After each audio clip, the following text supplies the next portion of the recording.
ආයුබෝවන් දරුවනේ අපි 2021 සාමාන්‍ය පෙළ විද්‍යාව ප්‍රශ්න පත්‍රයේ බහුවර්ණ ප්‍රශ්න පත්‍රයේ පළවෙනි ප්‍රශ්න 20 සාකච්ඡා කරලා ඉවරයි. ඉතින් මේක ඒකේ ඉතුරු ප්‍රශ්න 20 සාකච්ඡා කරන්නයි අපි සූදානම් වෙන්නේ. ඉතින් අපි ප්‍රශ්න අංක 20න් තමයි නතර කළේ. ඉතින් ඉතුරු ටිකත් මම අදම ටක් කාලා මේ අප්ලෝඩ් කරන්න තමයි බැලුවා. ඔයාලට මම හිතන්නේ මේ වෙනකොට ඔයාලගේ හරි වැරදි බලලා ඇති සමහර වෙලාවට. ඉතින් බලවුවා හොන බලවුවා තව පාරක් ඔබට ඇත්තම ඔබ උසස් පෙළට විද්‍යාව කරන්න බලාපොරොත්තු වෙමින් ඉන්නවා නම් කෙමිස්ට්‍රි ෆිසික්ස් බයෝ ඕවා කරන්න බලාපොරොත්තු වෙමින් ඉන්නවා නම් ඉතින් ඔබට මේක දැනගන්න එක වැදගත් වෙනවා. ඒ වගේම තමයි ඉදිරියට විභාගෙ ලියන්න ඉන්න කට්ටියට මේක අනිවාර්යයෙන්ම වැදගත් වෙයි. හරි. ප්‍රශ්න අංක 21.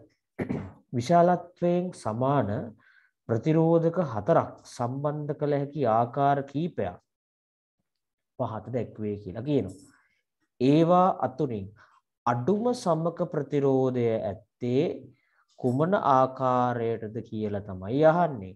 අඩුම සමක ප්‍රතිරෝධය තියෙන ආකාරය මොකක්ද කියලා තමයි අහන්නේ. ඉතින් මේ වගේ එකක් හදන්න මම ඔබට සෑහෙන්න කියලා දීලා තියෙනවා. නමුත් අපිත් එක්ක පන්ති ආපු නැති දරුවෝ නිසා මම එයාලා හැමෝටමත් එක්ක මේක කියන්නම්. අපි මේ වගේ දැන් මෙතන ඔබට පේනවා කිසිම ඉලක්කමක් කොහෙවත් නැහැ. ඔක්කොම සමාන ප්‍රතිරෝධක කියලානේ තියෙන්නේ. ඉතින් අපි හරිම සරලයි. අපි මේකට සාමාන්‍යයෙන් හැම දැන් මෙතන සමාන්තරගතව තියෙන උපරිම මෙතන 3ක් තියෙනවා සමාන්තරගතව. මෙතන සමාන්තරගතව 1යි 2යි 3යි 4ක් තියෙනවා. සහ 3 සහ 4 තියෙන නිසා අපි හිතමු එකක් 12යි කියලා. මම නිකන් උදාහරණයක් ගන්න එකක් 12යි කියලා හිතන්න. හරි. එක ප්‍රතිරෝධක එකකගේ 12යි කියලා මොකක්ද නිකන් අගයක් දාගන්නකො. හැම එකක්ම 12 ගානේ කියලා හිතන්නකො. හරි. මම 12 ගානේ කියලා හිතන්න හේතුවක් තියෙනවා. මේ මෙතන මේ සමාන්තරගත ප්‍රතිරෝධක ගානෙන් තමයි මම කිව්වේ. රයිට්. මේක 12යි නම් 12යි 12යි 12යි 12යි 12 ඒවා හතරක් ශ්‍රේණිගතව.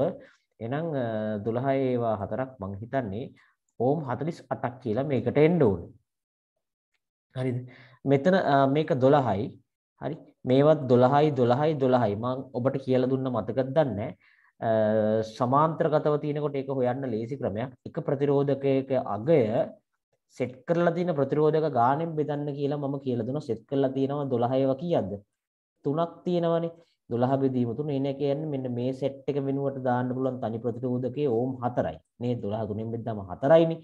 12යි 4යි එතකොට ඇවිල්ලා ශ්‍රේණිගතයි. එහෙනම් 12යි 4යි ශ්‍රේණිගතයි. එහෙනම් මෙතන කීය දෙන්නේ? 16ක් ඕම් කියලා එනවා මේකට උත්තරේ. මෙතන මේ තුන්වෙනි එකේ right. ඒ වගේම මෙතන එකක් 12යි මේකත් 12යි 12යි 12යි ඒ වගේම මෙතන 12 ඒවා දෙකක් තියෙනවා. 12 ඒවා දෙකක් කියලා කියන්නේ එකක් අගය 12යි ඒ වගේ ඒවා දෙකක් නිසා 12 බෙදීම 2 කියලා අපිට එතන සමකේ හොයාගන්න පුළුවන් ලේසියෙන්ම. 12 බෙදීම 2 කීයද? 6යි. හරි. මේ මොකද්ද මේ ක්‍රමේ 12 බෙදීම 2 කියලා කරන ක්‍රමේ මොකද්ද කියලා එහෙම දන්නේ නැත්නම් මම ඒ වෙන වීඩියෝ එකක් දාන්නම්. මට මොන හරි ප්‍රශ්නයක් තියෙනවා නම් ඔයාලා කමෙන්ට් එකක් දාලා කියන්න. එතකොට මෙන්න මේ කෑල්ල මේ දෙක වෙනුවට අපිට 6 එකක් ගහන්න පුළුවන්. එතකොට 12යි 12යි 24යි 24යි 6යි ඔක්කොම ශ්‍රේණිගත එහෙනම් 30යි කියලා එනවා. ඕකේ. හරි. එතකොට මෙතන 30යි. එතකොට දැන් මෙතන බලන්න. මෙතන ඔක්කොම 12යි 12යි 12යි 12යි 12යි 12 ඒවා කීයක්ද මෙතන තියෙන්නේ? 12 ඒවා 1යි 2යි 3යි 4ක් තියෙනවනේ. එහෙනම් 12 බෙදීම 4. 12 බෙදීම 4 ඇවිදින් දරුවනේ අපිට 3යි කියලා තමයි උත්තරේ එන්නේ. මෙන්න මෙතන ඕනම ඕම් 3. ඉතින් එයාලා අහන්නේ අඩුම සමග ප්‍රතිරෝධයේ තියෙන එක. දැන් ඔබට අඩුම එක පැහැදිලි 48 16 30 3 ඔය ටික අතරින් අඩුම එක තමයි එහෙනම් මෙන්න මේ 4 වෙනි උත්තරේ කියලා ඔබට පේන්න ඕන right. එතන සමග ප්‍රතිරෝධය අපිට ඕම් 3ක් තමයි එන්නේ. ඊළඟට අපි යනවා 22 වෙනි ප්‍රශ්නෙට. පහත දැක්වෙන ඉන්ද්‍රිය සලකන්න. පහත දැක්වෙන ඉන්ද්‍රිය සලකන්න මේවා අතරින් සමස්ථිතිය පවත්වාගෙන යාමට දායක වන්නේ. සමස්ථිතියට දායක වෙන මොනවද කියලා අහනවා. එතකොට සමස්ථිතියට දායක වෙන ඒවා උදාහරණයක් අපි කතා කරනවා සමස්ථිතිය වශයෙන් උෂ්ණත්ව සමස්ථිතිය මිනිස් දේහයේ ඒ වගේම ජලය සමස්ථිතිකව පාලනය වෙන විදිය ඒ වගේම ග්ලූකෝස් සමස්ථිතිකව පාලනය වෙන විදිය ඉතින් ඔතන සම කියන එක ප්‍රධාන වශයෙන්ම උෂ්ණත්ව සමස්ථිතියට අවශ්‍ය වෙන ඉන්ද්‍රියක්. ඒ වගේම වෘක්ක කියන එක මතක තියාගන්න ජලය සමස්ථිතියේ ඇඩ්‍රිනලින් ADH හෝමෝන් එක මගින් නේද ජලය සමස්ථිතික පාලනය වෙන වෘක්ක වලින් ජලය අවශෝෂණය කිරීම හෝ අවශෝෂණය නොකිරීම බලපානවා. අග්න්‍යාශයේ ලැංගර් හැන්දීපිකා සෛලවල ඇල්ෆා සෛල බීටා සෛල ඒ වගේම අපි කතා කරා ඉන්සුලින් සහ ග්ලූකගන් ශ්‍රාවය වෙනවාය. ඉතින් ඒවා ශ්‍රාවය වීම නිසා ග්ලූකෝස් සමස්ථිතියට ඒක අග්න්‍යාශයත් ග්‍රන්ථියක් විදිහට ඕන වෙනවාය. ඉතින් එහෙම ගත්තාම දරුවනේ මම ඔබට යෝජනා කරනවා ABC තුනම හරිය කියලා. එහෙනම් උත්තරේ අංක 4 කියලා තමයි අපිට ඒකට ගන්න වෙන්නේ. හරි. එහෙනම් අපි යමු අපගේ ඊළඟ ප්‍රශ්න පිටුවට 22 ඊට පස්සේ 23 වෙනි එක මෙන්න 23 වෙනි ප්‍රශ්න පිටුවට අපි ආවා. 23 හරි 23 සහ 24 දෙකම මම එකවර අරගන්නම් මෙන්න මේ විදිහට. හරි. ඔන්න 23 වෙනි ප්‍රශ්නෙට අපි යමු. පරිසර උෂ්ණත්වය සමග pH Q වෙන ජීවීන්ගේ ශරීර උෂ්ණත්වය විචලනය වන ආකාරය පිළිවෙලින් pH Q ප්‍රස්ථාර වලින් දැක්වේ. හරි. ඔබට පේනවද මේකේ x අක්ෂයට අරගෙන තියෙන්නේ පරිසර උෂ්ණත්වය කියන එක. එතකොට මෙන්න මේ පරිසර උෂ්ණත්වය මෙතන x අක්ෂයට අරගෙන පරිසර උෂ්ණත්වය වැඩි වේගන යනකොට හරි ඒහා සමානව දේහ උෂ්ණත්වය වැඩි වෙන්නේ නැහැ. ශරීර උෂ්ණත්වය වැඩි නොවි එකම ගානට තියෙනවානේ. මේ P කියන එක්කනා දිහා බලන්න. P කියන එක්කනාගේ දේහ උෂ්ණත්වය පරිසර උෂ්ණත්වයේ කොච්චර වැඩි වුණත් මේක එකම ගාන එකම ලිමිට් එක. දැන් හිතන්නකෝ මෙතන ඇවිල්ලා අංශක 32යි කියලා. 32 නම් 32යිමයි තියෙන්නේ. කිසිම වැඩිවීමක් අඩුවීමක් නැහැ. ඉතින් අන්න ඒ වගේ කිසිම උෂ්ණත්ව වෙනසක් නැතුව තියෙනවා නම් පරිසර උෂ්ණත්වයත් එක්ක ආන් ඒ වගේ අයට අපි කියනවා අචලතාපියෝ කියලා. මතකද දන්නේ නැහැ ඔබට මේ වචනේ. අචලතාපීන් කියලා කියනවා. ඒ වගේම ඔබට QGVR ගැන බලද්දි මොකද්ද හිතෙන්නේ? Q ගේ උෂ්ණත්වය දැන් මේ පරිසර උෂ්ණත්වය වැඩි වෙන්න Q ගේ ශරීර උෂ්ණත්වයත් වැඩි වෙලා ඒ කියන්නේ චලනය වෙලා ඒ කියන්නේ ඒක වෙනස් වෙලා එහෙනම් අපි එයාලට කියනවා චලතාපියෝ කියලා. චලතාපීන් කියලා කියනවා. දැන් ඔබට මතක් වෙන්නේදී මොකද්ද මේ අපි කතා කරපු චලතාපී අචලතාපී කියන එක. ඉතින් ඔන්න ඔය දෙක අඳුනගත්තට පස්සේ අපි උදාහරණ ටිකකුත් කතා කරමු. හොම්ම සිංගාලා නේද? අචලතාපී ජීවීන් ඉන්නේ බොහොම කීප දෙනෙක්. කියන්නේ ශීරපායින් ඉන්නවා. හරි? ශීරපායි කට්ටිය තමයි අචලතාපී ඉන්නේ. ශීරපායින් ඉන්නවා. ඒ වගේම පක්ෂීන් ඉන්නවා අචලතාපියෝ. හරි? පක්ෂීන් ඉන්නවා. ඔය දෙකොල්ලෝ විතරයි දරුවනේ අචලතාපියෝ ඉන්නේ. අනිකුත් ඔක්කොම චලතාපියෝ. හරි? එහෙනම් ඉතින් අපිට මෙතනදී pH Q ජීවීන් P කියන්නේ අචලතාපී ජීවියෙක් වෙන්න ඕන. අපි බලමු චෙක් කරගෙන යමු උත්තර ටික. එහෙනම් ගවයා කියන්නේ ශීරපායියෙක්. එහෙනම් මේක හරියන්න පුළුවන්. කුකුලා කියන්නේ පක්ෂියෙක්. ඒක හරියන්නත් පුළුවන්. අලියා කියන්නේ ශීරපායියෙක්. කිරිබී වෙන්න එයාත් හරියන්න පුළුවන්. මැඩියා කියන්නේ ශීරපායි පැත්තටත් අයිති නෑ. පක්ෂීන් පැත්තට අයිතිත් නෑ. එහෙනම් හතරවෙනි උත්තරේ වෙන්නම බෑ. 4 අයින් කරමු අපි. හරි. ඊට පස්සේ Q කියන එක කරා අනිවාර්යෙන්ම ක්ෂීරපායියෙක් හෝ පක්ෂියෙක් වෙන්න බෑ. හරි. ඒකනේ මේක Q ඔහොමනේ කියන්නේ right. එහෙනම් මෙතන වවුලා කියන්නේ ක්ෂීරපායියෙක්නේ. ඒක නිසා මේක Q වවුලා වෙන්න බෑ. ඉබ්බා නම් ඕකේ ඉබ්බා උරගයෙක්නේ. ඉබ්බා ගත්ත හැකි.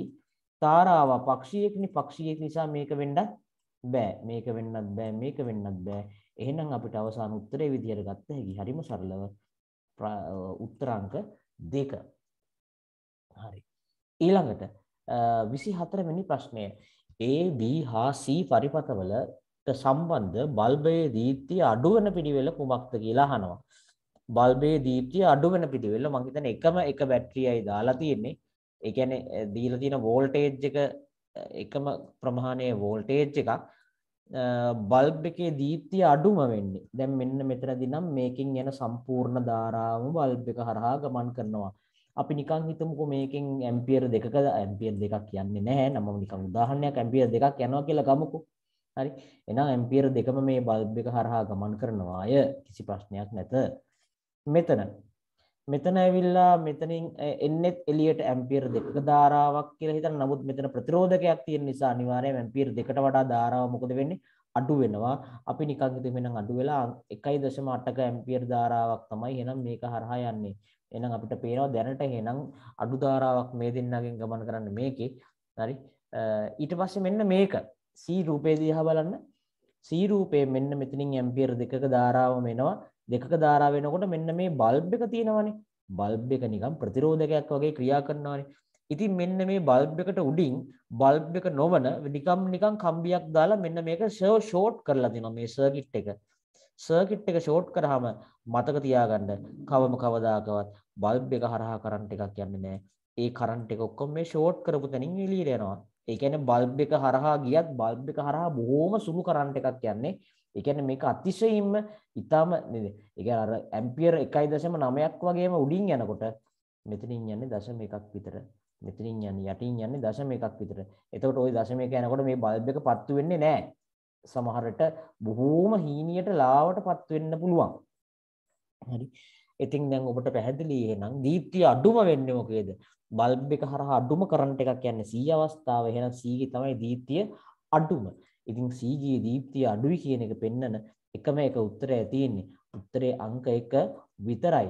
අංක 1 විතරයි. මොකද A ගේ තමයි දීප්තිය වැඩිම, B ගේ තමයි දීප්තිය මධ්‍යස්ථ. ඔහොම තමයි යන්නේ. right?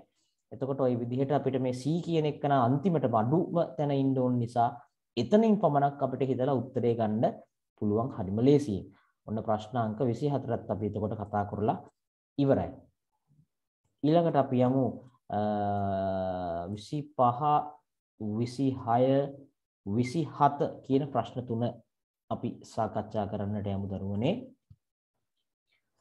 25 26 27 right. බලන්න මෙන්න මෙතන තියෙන මේ ප්‍රශ්න ටික 25 වෙනි එක.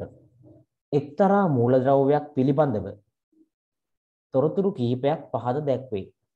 ඕකේ.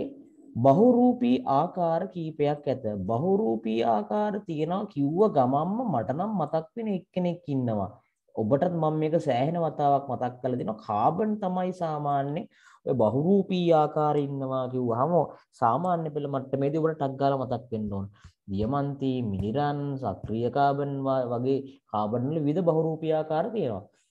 එක් බහුරූපී ආකාරයක් තුලින් විද්‍යුතයේ අයියෝ එහෙනම් මේක කාබන්ම තමයි. මොකද කාබන් වල මිනිරන් කියන ආකාරයෙන් කරන්ට් එක ගෙනියනවා.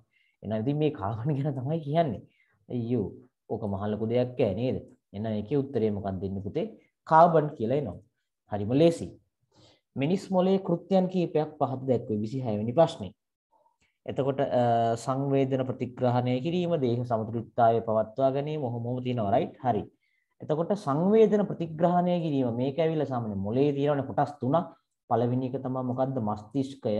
හරි. ඊළඟ එක අනුමස්තිෂ්කය. හරි. ඊළඟ සුෂුම්නා ශීර්ෂකය කියලා හිතන්න නේද? එතකොට සංවේදන ප්‍රතිග්‍රහණය කරාම මේ ප්‍රතිග්‍රහණය කරන්න දායක වෙන්නේ මස්තිෂ්කය. එහෙනම් මස්තිෂ්කයෙන් තමයි ඒ කියන කාර්ය සිද්ධ වෙන්නේ. ඒ වගේම ඔබට මතක ඇති දේහයේ බැලන්ස් එක තියාගන්න අනුමස්තිෂ්කය තමයි ඇත්තටම බැලන්ස් එක කෙරෙහි වග කියන්නේ. අනුමස්තිෂ්කයෙන් තමයි බැලන්ස් එක තියාගන්නේ. හරි. අපි කතා කරද්දී ඔකට කියනවා පේශී චලන සමායෝජනය, දේහ සමතුලිතතාවය වගේ වචන පාවිච්චි කරලා කියන අනුමස්තිෂ්කයෙන් වෙන කාර්යය. එයාට වෙන කිසිම වැඩක් නැහැ. එයාට තියෙන්නේ දේහයේ බැලන්ස් එක, බොඩි බැලන්ස් එක පාලනය කරන එක විතරමයි. හරි. අපි ඇවිදිනකොට අපි වම් කකුල ඉස්සරහට දානකොට ඒකත් එක්ක ඉස්සරහට දාන්නේ දකුණු අතනේ. ඒ වම දකුණ ඒක බැලන්ස් කරන එක තමයි යා කරන්නේ. අනුමස්තිෂ්කයෙන් තමයි මේ වැඩේ වෙන්නේ. සුෂුම්නා ශීර්ෂකයෙන් වෙන්නේ ඇත්තටම හෘද ස්පන්දනය, ශ්වසන වේගය වගේ දේවල් පාලනය වෙන එක, අනිච්චානුක ක්‍රියාවලි පාලනය වෙන එක. ඉතින් අනුමස්තිෂ්කයෙන් පාලනය වන්නේ මොකක්ද කියලා මෙතන අහන්නේ. අනුමස්තිෂ්කයෙන් පාලනය වෙන්නේ බීපමනී කියන එක තමයි අපිට එතකොට ගන්නට වෙන්නේ. ප්‍රශ්න අංක 27. පහත ප්‍රකාශ සලකන්න. ඒ උෂ්ණත්වය වැඩි වෙන විට ප්‍රතික්‍රියා ශීඝ්‍රතාවය වැඩි වේ. ඔව් නේද උෂ්ණත්වය වැඩි වෙනකොට ප්‍රතික්‍රියාවක ශීඝ්‍රතාවය වැඩි වෙනවනේ. ඒක ගැටලුවක් නෑ. ප්‍රතික්‍රියාවක ශීඝ්‍රතාවය වැඩි වෙනවා. උෂ්ණත්වය වැඩි වෙන විට ප්‍රතික්‍රියකවල අඩංගු චාලක ශක්තිය වැඩි වෙයි. ඔව්නේ උෂ්ණත්වයත් එක්ක චාලක ශක්තිය තමයි ප්‍රතික්‍රියක අංශු වල වැඩි වෙන්නේ. ඒ කියන්නේ එහාට මෙහාට වේගින් ගැටෙන්න පටන් ගන්නවා. ඉතින් ඇත්තට මේක තමයි රීසන් එක නේ හේතුවත් ඒක තමයි. එහෙනම් ඒ සහ B ප්‍රකාශ දෙකම සත්‍ය වේ. ඒක හරි දෙකම සත්‍ය. අපි දැන් මෙතනදී වඩාත් නිවැරදි පිළිතුරනේ තෝරන්න ඕනේ. දෙකම අසත්‍ය වේ කියන එක. ඒ කියන්නේ මෙන්න මේ තුන්වෙනි උත්තරේ වෙන්න බෑ. හරි. ඒ සත්‍ය වන අතර B ප්‍රකාශය අසත්‍ය වේ. B අසත්‍ය නැහැ B සත්‍යයිනේ. එහෙනම් දෙක වෙන්නත් බෑ. A ප්‍රකාශය අසත්‍ය වන අතර B ප්‍රකාශය සත්‍ය වෙන. ඒ අසත්‍යයක් නැහැනේ. එහෙනම් හතර වෙන්නත් බෑ. එසේනම් හරිම සරලයි.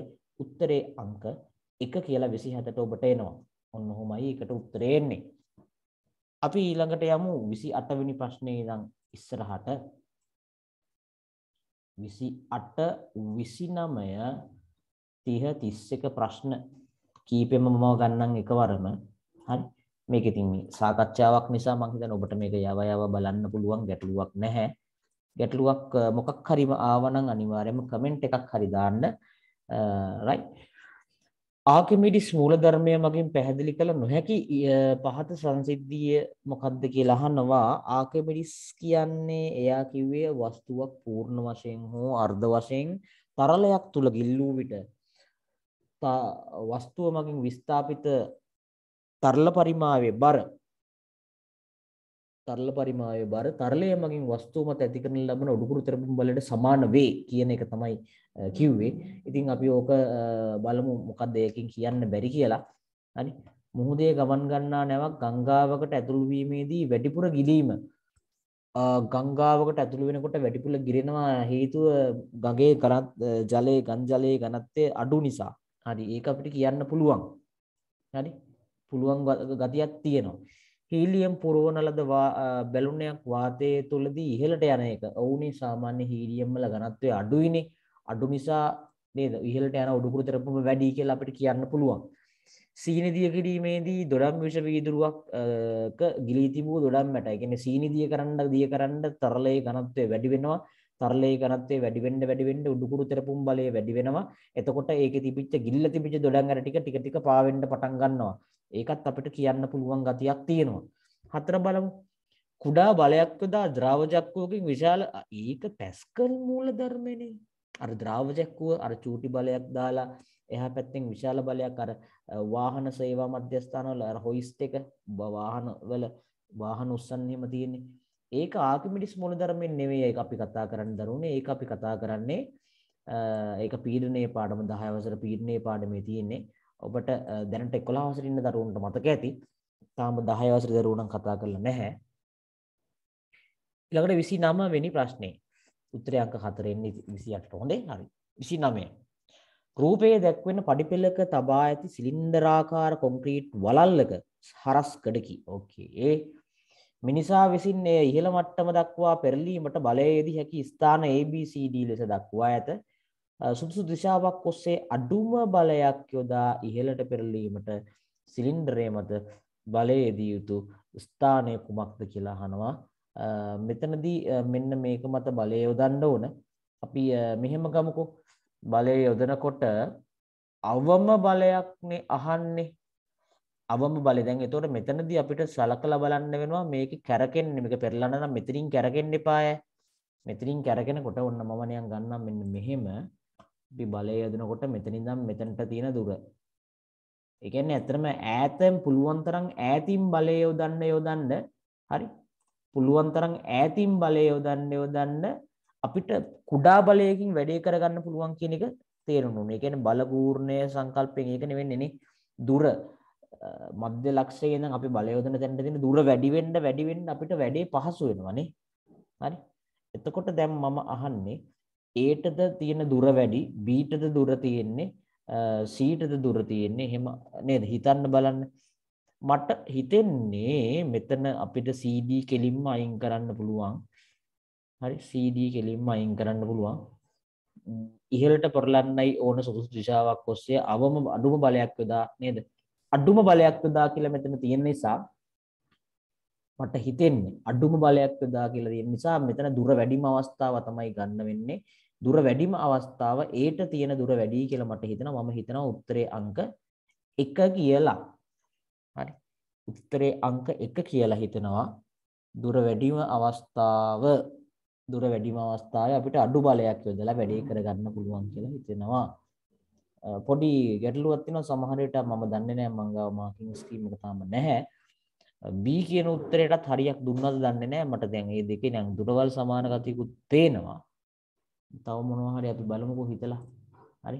දැන් මෙතනදී බලයක් දෙනකොට මේක කොහොමද උඩට උස්සන්න මෙහෙම බලයක් දෙන්න පුළුවන්. මෙතන මෙහෙම ආනතව බලයක් දෙන්න පුළුවන් අපිට. හරි. එතකොට ආනත බලයක් දෙන එකද ලේසි උඩට බලයක් දෙන එකද ලේසි කියන එක හිතුවොත් එහෙම හිතුවොත් අපිට B කියලා උත්තරේ ගන්නත් පුළුවන්. නමුත් මම හිතනවා සර්ව සාධාරණව අර A වලින් බලයක් දුන්නා නම් මම හිතන්නේ මේක ලේසියෙන් පෙරලෙයි කියලා හිතෙනවා මට. හරි. අපි බලමු ඒක සුට්ටක් පොඩි සාකච්ඡාවකට පදුම් දෙන්න ඕන කාරණයක්. හරි. මේකේ මාකින් ස්කීම් එක මට මගේ අතට ලැබුණේ නැහැ තාම. හරි. මම බලන්නම් මේක. හරි. කමන්නේ. අපි 30 වෙනි එකට යන්කො ඔතනින්. ඔබට ඔන්න එතන සමහර විට ඕල් එකක් දීලා දන්නේ අපි දන්නේ නැහැ. මම දන්නේ. රයිට්? හරි. සිහින් යකඩ කෙඳි රත් කිරීමේදී ෂණිකව දහනය වේ. ඕකේ. එහෙත් යකඩ ඇණයක් ගිනියම් වනතුරු රත් කළද සැලකිය යුතු වෙනසකට භාජනය නොවේ. ඒකේ නිගමනය මොකක්ද කියලා අහනවා. යකඩ කෙඳි උත්ප්‍රේරකයක් ලෙස ක්‍රියා කරයි. කෙඳි රත් කරද්දී ෂණිකව දහනය වෙන්න ඒක නෙමෙයිනේ. කෙඳි හා යකඩ ඇණය එකිනෙක වෙනස් ප්‍රතික්‍රියාවලට ලක් වේ. වතනදී දහනය වෙනවා. යකඩ ඇණය දහනය වෙන්නේ නැහැ. කෙඳිවල හා යකඩ ඇණේ සංවිධිය වෙනස්ය වැරදි. ප්‍රතික්‍රියා ශීඝ්‍රතාවය තමයි උතන්ට ගන්න වෙන්නේ නේ. එතකොට අර කෙඳි වගේ තියෙනකොට වර්ගඵලය වැඩි නිසා ඉක්මනටපත් වෙනවා කියන එක මම හිතන්නේ උත්තරේ අංක 4 විය යුතුයි කියලා මට හිතෙනවා. හරි. ඒකට 4 වෙන්න ඕන කියලා හිතෙනවා. ඊට පස්සේ 31 2011 වර්ෂයේ ශ්‍රී ලංකාවේ විසූ අලි සංඛ්‍යාව ඉලක්කමකුත් දීලා තියෙනවා 5879කි. ඒක හඳුන්වන්න පුළුවන් හොඳම වචනය මොකද්ද? විශේෂය නෙවෙයි. ප්‍රජාව කියන්නේ විශේෂ ගොඩක්නේ. ගහණය තමයිනේ. අලි ගහණය, ජන ගහණය. ඔන්න ඕක තමයි ගහණය කියන වචනේ තමයි උතන්ට. එතකොට මම හිතන්නේ ගැලපෙනම වචනේ උත්තරේ අංක 2. එක කතා කරන්න දෙයක් නෑ. ඒක තමයි උත්තරේ. අපි ඊළඟට යමු. එතනින් එහාට අවසාන ප්‍රශ්න කීපයට 32 33 34 කියන ප්‍රශ්න ටිකට අපි සිංහලේ යමු.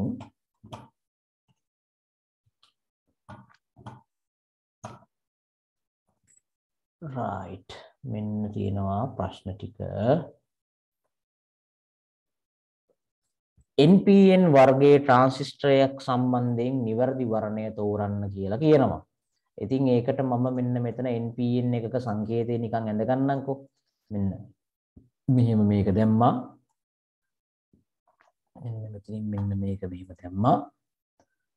මෙහෙම ඊතලයක් දැම්මා. මෙහෙම ඊතලයක් දැම්මා. කිසි ප්‍රශ්නයක් නැහැ. NPN නේ. ඒ කියන්නේ P තමයි මෙතන මැද. ඒ කියන්නේ බේස් එකට P තියෙන්න ඕනේ. බේස් පාදමට P තියෙන්න ඕනේ. හොඳද?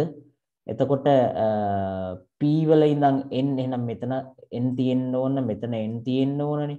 අපි දන්නවා පොසිටිව් ටු නෙගටිව් නේ කරන්ට් එක යන්නේ. එහෙනම් මේකේ ඊතලයේ මේ පැත්තට තියෙන්න ඕනි. මේක තමයි එතකොට කලෙක්ටර් එක, මේක තමයි එතකොට එමීටර් එක. ඔහොම තමයි මේක යන්නේ. හරි. දැන් මං හිතන්නේ මේක ඇඳගත්තට පස්සේ ඔබට පැහැදිලි වෙන්න ඕන උත්තරේ. පාදම බේස් එක අනිවාර්යයෙන්ම P වෙන්න ඕනි. බේස් එක P තියෙන උත්තර තියෙනවා මේක සහ මේක. එතකොට විමෝචකය සහ සංග්‍රාහකය දෙකම අනිවාර්යයෙන්ම n වෙන්න ඕනි. ඉතින් මේ දෙකම n තියෙන උත්තර විදියට ගත්තොත් අපිට උත්තරේ අංක 1 තමයි ගන්න වෙන්නේ. Answer number 1. ඒක හරිම ලේසි ප්‍රශ්නයක්. අර ඔබට සංකේතය මතක නම් මේ වගේ හරිම ලේසි. පාදම P නම්, ඒ කියන්නේ බේස් එක P නම් අනිත් දෙකම n වෙනවා. මොකද NPN කියන්නේ ඒකනේ. හරි. 33 තරංග පාඩමේ ප්‍රශ්නයක්. ජල පෘෂ්ඨයක් ඔස්සේ ගමන් ගන්නා තීර්යක් තරංගයක කිසියම් මොහොතකදී පිහිටුණු රූපයේ දක්වා ඇත. මේක ඉස් වේලාවකරයි. මෙම තරංගයේ විස්තරය සහ තරංග ආයාමය පිළිවෙලින් අහනවා. විස්තරය කියලා කියන්නේ මේකේ උසනේ. එහෙනම් මේක තමයි විස්තරය. එහෙනම් අනිවාර්යයෙන්ම විස්තරය මුලින්ම මේ හතර එන උත්තරයක් වෙන්න ඕනේ. තරංග ආයාමය. තරංග ආයාමය කියලා කියන්නේ පටන් ගන්න තැන ඉඳන් තරංගයක් එක චක්‍රයක් ඉවර වෙන තැනට තියෙන දුර. මම මේ මාක් කරන දුර. ඉතින් මේකෙන් මේ භාගයක් 5යි නම් මෙතනින් ඉඳන් මෙතනටම කීයක් වෙන්න ඕනද? 10ක් වෙන්න ඕනේ. එහෙනම් ඉතින් උත්තරේ පැහැදිලි. 4 සහ 10 උත්තරේ ඉන්නේ මෙන්න මේක එන්නේ. ප්‍රශ්න අංක 33ට උත්තරේ අංක 2 එන්නේ කිසිම ගැටලුවක් නැහැ ඒක. ඊළඟට 34. යකඩ මත විද්‍යුත් ලෝහාලේපනය සිදු කිරීම සම්බන්ධයෙන් වර්ධි ප්‍රකාශය කුමක්ද? අපි ලෝහාලේපනය කියන පාඩම සෑහෙන්න කතා කරා, සෑහෙන්න ගණන් හැදුවා එකකින්. හරිම සරලම කරගත්තා අපි. බලමුකෝ යකඩ මත විද්‍යුත් ලෝහාලේපනය. එතකොට යකඩයේ මත විද්‍යුත් ලෝහාලේපනය. අපි හිතමු යකඩ මත කොපර් ගන්නවා කියලා හරි. එතකොට ආලේප කරන ලෝහයේ සංයෝගයක් ආලේප කරන්නේ කොපර් නම් හරි. ඒකේ ජලීය ද්‍රාවණයක් තමයි විද්‍යුත් විච්ඡේදය වෙන්නේ. හරිනේ කොපර් ගන්නවා නම් කොපර් සල්ෆේට් තියෙන්න ඕනේ. හරි. ගුණාත්මක ලෝහාලේපනයකට විද්‍යුත් විච්ඡේදයේ ඉහළ සාන්ද්‍රණයක්. ඇත්තන පොඩි කියලා ඉහළ සාන්ද්‍රණයක් තිබ්බාම නිකන් අර මේ එක මත ගෑවිලා ඉක්මනට ගැලවෙනවා. ගුණාත්මක වෙන්න බෑ. ඉහළ නිසා මේක තමයි වැරදි උත්තරේ වෙන්න ඕන. අපි බලමු අනිත් ටිකත්. විද්‍යුත් විච්ඡේදය කෝෂයේ කැතෝඩයේ ලෙස යකඩ යෙදිය යුතුයි. ඒ කියන්නේ මෙතනදී ද්‍රාවණයේ තියෙනවනේ කොපර් ධන දෙක අයන. ද්‍රාවණයේ කොපර් ධන දෙක අයන ප්ලේට් වෙන්න ඕනේ. එතකොට ඒක ආලේප වෙන්න නම් මේ ආලේප කරන අපි දුමු හැන්දක් ගන්නවා කියලා. හැන්ද ඍණ වෙලා තියෙන්න ඕනේ. ඒ කියන්නේ ඒකට ඍණ සෙට් කරලා තියෙන්න ඕනේ. එතකොට කොපර් ධන දෙකට අර ඉලෙක්ට්‍රෝන දෙකක් එකතු වෙලා තමයි කොපර් බවට පත් වෙන්නේ. ඒ කියන්නේ මෙතන ඉලෙක්ට්‍රෝන ලබා ගන්න එක වෙන්නේ. ඉලෙක්ට්‍රෝන පිට කරනවටනේ ඔක්සිකරණය කියලා කියන්නේ. මෙතන ලබා ගන්නවා මෙතන ඔක්සිහරණයක් වෙන්නේ. ඔක්සිහරණය වෙන්නේ කැතෝඩේ. එතකොට කැතෝඩේ ලෙස යකඩ තමයි යොදන්න ඕන කියලා කියනවා. හරි. ඔව් කැතෝඩය කියන්නේ හැන්ද යකඩ තමයි යොදන්න ඕන. තුනත් හරි. එකත් හරි තුනත් හරි. විද්‍යුත් ධාරාව සරල ධාරාවක්. ඔව් ඉතින් ප්‍රත්‍යවර්ත ධාරාවෙන් මේක වෙන්නේ නැහැ. එහෙනම් හතරත් හරි. එහෙනම් අපි කියුව උත්තරේ හරි නේද? ප්‍රශ්න අංක 34ට උත්තරේ අංක මේ ඉහළ සාන්ද්‍රණය කියන එක තමයි එතන වැරද්ද. ඉහළ සාන්ද්‍රණය නෙමෙයි බොහොම අඩු සාන්ද්‍රණයක් තිබ්බම හිමී සීඩුවේ පොඩ හොඳට ආලේප වෙනවා.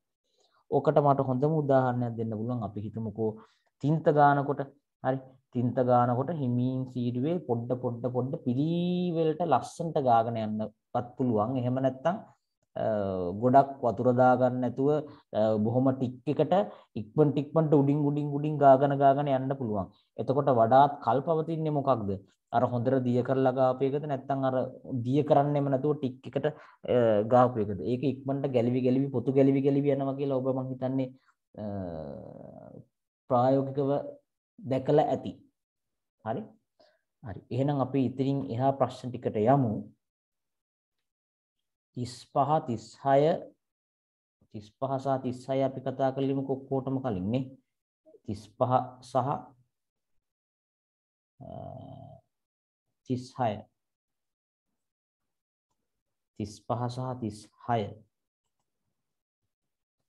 ඔබට මහන්සි නම් මේක පොඩ්ඩක් ස්ටොප් කරලා ඊළඟ ටික බලන්න. right. ජලීය හයිඩ්‍රොක්ලෝරික් අම්ලය සහිත කේතු ප්ලාස්කුවක් සංවේදී තුවාවක් මත තියලා තියෙනවා. HCl අම්ලයේ තියෙන ප්ලාස්කුවක්.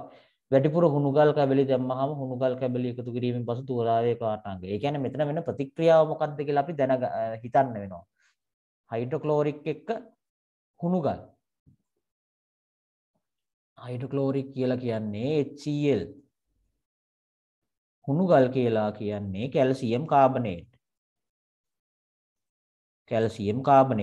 මේ දෙක එකතු වෙලා ප්‍රතික්‍රියා කරාම අපි දන්නවා කැල්සියම් ක්ලෝරයිඩ් හැදෙනවා. හරි. ඒක ප්‍රතික්‍රියා දැනගන්න ඕන ඔබ ඉතින් විභාගයේ O level කරනවා නම් ප්‍රතික්‍රියා ටික මතක තියෙන්න ඕන. ඊට අමතරව ජලය හැදෙනවා. හරි මම මෙතන භෞතික අවස්ථා දාලා නැහැ. භෞතික අවස්ථා දාන්න ඕනි. හරි ඊට අමතරව කාබන් ඩයොක්සයිඩ් වායුව හැදෙනවා. එතකොට මේ කාබන් ඩයොක්සයිඩ් වායුව හැදෙන කාබන් ඩයොක්සයිඩ් වායුව පිට වෙනවා. එතකොට මේ පද්ධතියෙන් කාබන් ඩයොක්සයිඩ් ටික අඩු වෙනවා. අඩු වෙනකොට ඇත්තට මේක වායුවක් විදිහට ඉවත් වෙලා යනකොට පද්ධතියේ උෂ්ණත්වය ටිකක් උෂ්ණත්වය නෙවෙයි පද්ධතියේ ස්කන්ධය ටිකක් වෙලා යනකොට අඩු වෙන්න ඕනි. නේ? ප්‍රශ්නයක් නැහැ. ඒක සාමාන්‍යයි. එහෙනම් අනිවාර්යයෙන්ම වැඩිපුර හුණු ගල් දාලා තින්නේ. වැඩිපුර හුණු ගල් දැම්මහම හුණු ගල් ටිකක් කොහොමද ඉතුරු වෙනවා. හරි. එතකොට තුලාවේ පාඨාංකය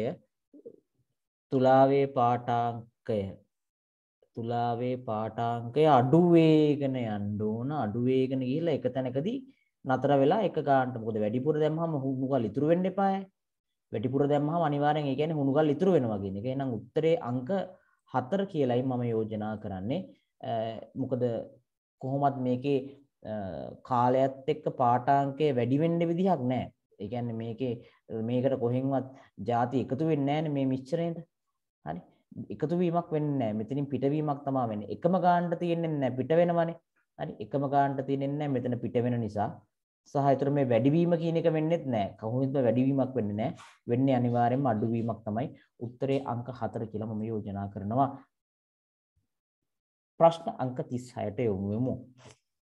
පරිණාමකයක ප්‍රාථමික දංගරයේ සහ ද්විතීයික දංගරයේ පොටවල් ගාන NP සහ NS වේ.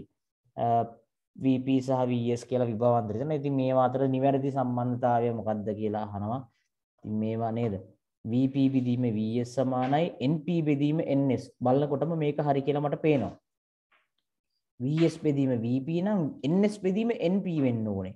ඒ කියන්නේ S ට S තියෙන්න ඕන, P ට P තියෙන්න ඕන. මේක වැරදි. එතකොට මේක අපිට දැන් මෙන්න මේක නිවැරදි. ඒ කියන්නේ VP ත් එක්ක NS මේව කරාම හරි.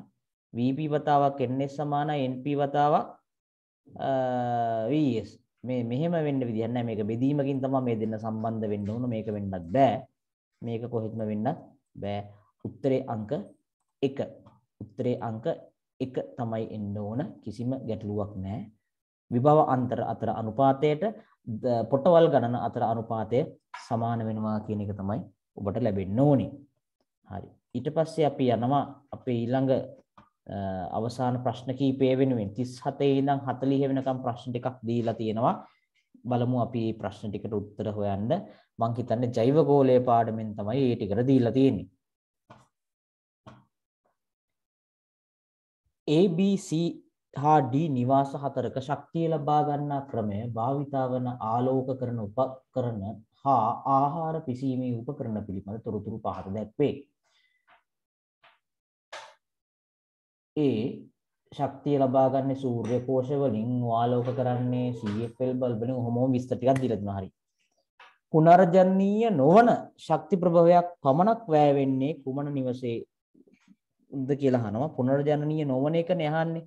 පුනර්ජනනීය නොවන කියලා කියන්නේ නැවත හදන්න බැරි ඒවා කියන එක. හරි. නැවත හදන්න බැරි සූර්ය කෝෂ පුනර්ජනනීයයි. ජාතික විදුලි බල ජාලය පුනර්ජනනීයයි. විදුලි බලය ජල විදුලිය හදන්න පුළුවන් කියමුකෝ. විදුලි ජනකරන්ත්‍රය මේක ඇවිල්ලා මේක ජෙනරේටරය ගැන කියන්නේ මං හිතන්නේ. හරි. ජෙනරේටරය ගැන කතා කරන්න. ජෙනරේටරයට දාලා තින්නේ ෆුවල් මේ ඉන්ධන දාලා තින්නේ ඩීසල් හෝ පෙට්‍රල් වලින් තමයි ජෙනරේටරේ ක්‍රියාත්මක වෙන්නේ. ඉතින් මම හිතනවා ඒකට ගන්න පුළුවන් පුනර්ජනනීය නොවන ශක්ති ප්‍රභවයක් පමණක් වැයවන්නේ කියන එකට උත්තරේ C කියන එක තමයි මං හිතන්නේ.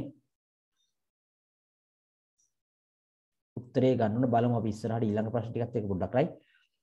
අවදිමත් ලෙස පරිසරයට බැහැර කළ විට පස හා ජලය දූෂණයට විශාල වශයෙන් දායක වන ආලෝකකරණ උපකරණයේ භාවිතා කරන්නේ කුමන නිවසේද කියලා අහනවා. අපිට මෙතනදී බලන්න පුළුවන් පරිසරයට බැහැර කිරීම සම්බන්ධයෙන් කතා කරනකොට ප්‍රතිදීපර පහන් ටියුබ් ලයිට් සාමාන්‍යයෙන් පරිසරයට බැහැර කරාම ඒක ඇත්තරම පස හා ජලය දූෂණයට දායක වෙනවා. C හරි. ඒ වගේම CFL බල්බ, සූත්‍රිකා බල්බ, ජීව වායු ලාම්පු, බයෝගෑස් ලෑම්ප්ස්. එතකොට විශාලම වශයෙන් දායක වන ආලෝකකරණ උපකරණ භාවිතා කරන්නේ මොකෙන්ද කියලා අහනවා. C තියෙන්න ඕන උත්තරයක්. A හා C තියෙනවා, B හා C තියෙනවා. CFL බල්බ සූත්‍රිකා බල්බ වල තියෙන්නේ වීදුරු CFL බල්බ වල තියෙන්නේ වීදුරු එතකොට අපිට ඒ දෙකෙන් ගන්න පුළුවන් හොඳම උත්තරය මොකක්ද